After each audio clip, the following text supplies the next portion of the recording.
साहस और स्वाभिमान का ऐसा नाम जो सदियों बाद भी लोगों के दिलों में अमर है।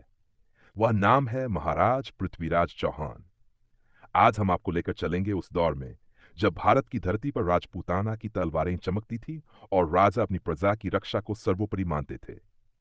यह कहानी सिर्फ एक राजा की नहीं, बल्कि एक ऐसे योद्धा की है जिसने अपने आखिरी सांस तक दुश्मन के आगे झुकने से इनकार किया।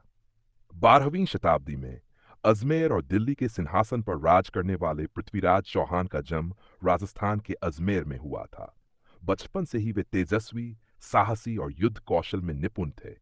कहते हैं कि वे धनुष बाण, तलवार और भाले में महारत रखते थे और उनकी धनुर्विद्या इतनी अद्भुत थी कि आंखों पर पट्टी बांधकर भी वे निशाना साध सकते थे।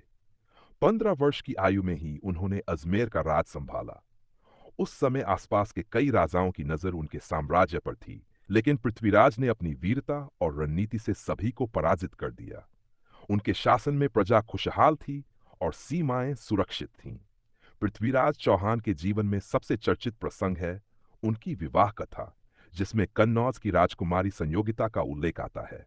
संयोगिता ने स्वयंवर में पृथ्वीराज का ही वर्ण किया, जबकि उसके पिता राजा जयचंद पृथ्वीराज से वैर रखते जयचंद्र में पृथ्वीराज को आमंत्रित नहीं किया और उनके स्थान पर दरवाजे पर उनकी मूर्ति रख दी थी।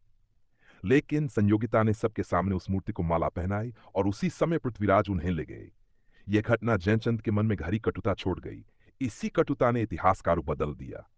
उस समय अफगान आक्रमणकारी मोहम्मद गौरत पर अपनी नजर गड़ाए हुए था। जयचंद ने गौरी से हाथ मिला लिया और पृथ्वीराज के खिलाफ षड्यंत्र रच दिया।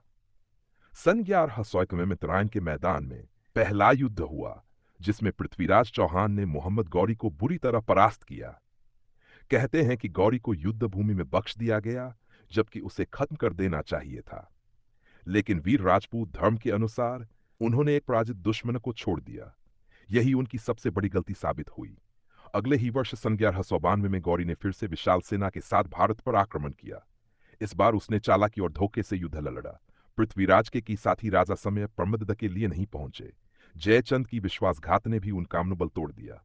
अंततः तराइन की दूसरी लड़ाई में गौरी ने विजय प्राप्त की और पृथ्वीराज को बंदी बना लिया गया। कहा जाता है कि गौरी ने उन्हें अंधा कर दिया और गजनी ले गया, लेकिन वीरता कभी हार नहीं।